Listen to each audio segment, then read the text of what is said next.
ರಾಜ್ಯದಲ್ಲಿ ಜೈಲುಗಳಲ್ಲಿ ಅನೇಕ ಕಾನೂನು ಬಾಹಿರವಾದಂಥ ಚಟುವಟಿಕೆಗಳು ನಡೀತಾ ಇದೆ ಅಂತೇಳಿ ಈಗಾಗಲೇ ನಾವೆಲ್ಲ ವರದಿಯನ್ನು ಮಾಡಿದ್ದೀವಿ. ಇದನ್ನು ನಾನು ಮೊನ್ನೆ ಹೇಳಿದ್ದೇನೆ, ಭಾಳ ಗಂಭೀರವಾಗಿ ಪರಿಗಣಿಸಿದ್ದೇವೆ. ಸರ್ಕಾರ ಇದನ್ನು ಯಾವುದೇ ಕಾರಣಕ್ಕೂ ಸಹಿಸೋದಿಲ್ಲ ಅನ್ನುವಂಥ ಮಾತನ್ನು ಕೂಡ ನಾನು ಹೇಳಿದ್ದೇನೆ. ಯಾರ್ಯಾರು ಸಂಬಂಧಪಟ್ಟ ಅಧಿಕಾರಿಗಳಿದ್ದಾರೆ, ಯಾವ ಪ್ರಿಸನ್ಸಲ್ಲಿ ಪ್ರಿಸನ್ಸ್ ಹೆಡ್ಗಳಿದ್ದಾರೆ, ಅವ್ರದ್ದೇ ಜವಾಬ್ದಾರಿ. ಅವರು ಆ ಪ್ರಿಸನ್ನನ್ನು ನಾವು ಅವ್ರ ಕೈಗೆ ಕೊಟ್ಟ ಮೇಲೆ ಅದನ್ನು ಸರಿಯಾದ ರೀತಿಯಲ್ಲಿ ಆಡಳಿತ ಮಾಡ್ತಕ್ಕಂಥದ್ದು ಅವರ ಜವಾಬ್ದಾರಿ. ಅದು ಫೋನ್ಗಳ ಒಳಗಡೆ ಹೋಗುತ್ತೆ, ಗಾಂಜಾ ಒಳಗಡೆ ಹೋಗುತ್ತೆ, ಲಿಕ್ಕರ್ ಒಳಗಡೆ ಹೋಗುತ್ತೆ, ಅಥವಾ ಬೇರೆ ಯಾವುದೋ ರೀತಿಯಲ್ಲಿ ಚಟುವಟಿಕೆಗಳಾಗುತ್ತವೆ ಅಂತ ಅಂದಾಗ ಅದಕ್ಕೆ ಹೊಣೆ ಯಾರು? ಹೊಣೆ ಆ ಮುಖ್ಯಸ್ಥರೇ ಆಗಬೇಕು. ಅದಕ್ಕಾಗಿ ಇವತ್ತು ನಾನು ಸಭೆ ಕರೆದಿದ್ದೇನೆ. ಸಭೆಯಲ್ಲಿ ಏನು ಅವರೆಲ್ಲ ಮಾಹಿತಿಗಳನ್ನು ಕೊಡ್ತಾರೆ, ನಮಗೆ ಅನೇಕ ಮಾಹಿತಿಗಳು ನಮಗೂ ಕೂಡ ಬಂದಿದ್ದಾವೆ.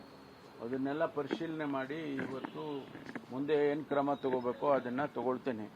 ಈಗಾಗಲೇ ಮಾನ್ಯ ಮುಖ್ಯಮಂತ್ರಿಗಳು ಕೂಡ ಸೂಚನೆ ಕೊಟ್ಟಿದ್ದಾರೆ, ಇದನ್ನು ಗಂಭೀರವಾಗಿ ಪರಿಗಣಿಸಬೇಕು, ಸಂಬಂಧಪಟ್ಟ ಅಧಿಕಾರಿಗಳ ಮೇಲೆ ಮುಲಾಜಿಲ್ಲದೆ ಕ್ರಮ ತಗೋಬೇಕು ಅಂತ ಕೂಡ ಅವರು ಹೇಳಿದ್ದಾರೆ. ಹಾಗಾಗಿ ಇವತ್ತು ಈಗ ಸಭೆ ಕರೆದಿದ್ದೇನೆ. ಸಭೆ ನಂತರ ನಾನು ನಿಮ್ಮನ್ನು ಮಾತಾಡ್ತೀನಿ. ಅಲ್ಲ ಸರ್, ಪದೇ ಪದೇ ಅದಕ್ಕೆ ನಾನು ಸಭೆ ಹೈ ಲೆವೆಲ್ ಮೀಟಿಂಗ್ ಕರೆದಿರೋದೇ ಆ ಉದ್ದೇಶಕ್ಕಾಗಿ. ಮೊದಲೆಲ್ಲ ಏನು ಕನ್ಸರ್ನ್ಡ್ ಡಿಜಿ ಅಥವಾ ಎಡಿಜಿ ಅವ್ರನ್ನ ಕರೆದು ಅವರಿಗೆ ಸೂಚನೆ ಕೊಡ್ತಿದ್ದು. ಇವತ್ತು ನಾನು ಎಲ್ಲ ಸೂಪರಿಂಟೆಂಡೆಂಟ್ಸ್ ಅನ್ನು ಕರೆಸಿದ್ದೇನೆ.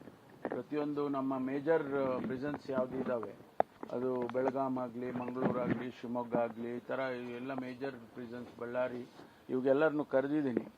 ಕರೆದು ನಮಗೆ ಅನೇಕ ವಿಚಾರಗಳು ನಮ್ಮ ಗಮನಕ್ಕೂ ಬಂದಿದೆ ಬೇರೆ ಬೇರೆ ರೀತಿಯಲ್ಲಿ. ತಾವು ಕೂಡ ಮಾಧ್ಯಮದವರು ಕೆಲವರ ವಿಚಾರಗಳನ್ನು ಹೇಳಿದಿರಿ. ಹಾಗಾಗಿ ಅದನ್ನೆಲ್ಲ ಪರಿಶೀಲನೆ ಮಾಡಿ ವಿಚಾರ ಮಾಡಿ ಇವತ್ತು ಮುಂದೆ ಏನು ಮಾಡಬೇಕು ಅನ್ನೋದ್ರ ಬಗ್ಗೆನೂ ಭಾಳ ಸೂಕ್ತವಾಗಿ ಕ್ರಮ ತಗೊಳ್ತೀನಿ. ಇಲ್ಲ, ನಾವೇನಂದ್ರೆ ಕೆಲವ್ರನ್ನ ಸಸ್ಪೆಂಡ್ ಮಾಡ್ತೀವಿ, ಅಟ್ ದಿ ಮೋಸ್ಟ್ ಸಸ್ಪೆಂಡ್ ಮಾಡ್ತೀವಿ. ಅವರಿಗೆ ಕೆಲವು ಕಡೆ ಅವ್ರ ಮೇಲೆ FIR ಮಾಡಿ ಅವ್ರ ಮೇಲೆ ಕ್ರಮ ತಗೊಂಡಿಲ್ಲ ಅಂತಲ್ಲ, ಆದರೆ ಅದು ಸಾಲದು. ಈ ರೀತಿ ಆಗ್ತಾ ಇದ್ರೆ ಮತ್ತೆ ಪ್ರಿಸನ್ ಅಂತ ಯಾಕೆ ಕರೀತಾರೆ? ಪ್ರಿಸನ್ ಅಂತ ಕರೀಲೇಬಾರ್ದು. ಅದನ್ನ ಅಷ್ಟು ಇಲ್ಲ, ನಾವು ಫೆಸಿಲಿಟೀಸನ್ನು ಈ ಕಾನೂನು ಚೌಕಟ್ಟಿನಲ್ಲಿ ಇದನ್ನೆಲ್ಲ ಮಾಡಿ ಕೊಟ್ಟಿರುವಾಗ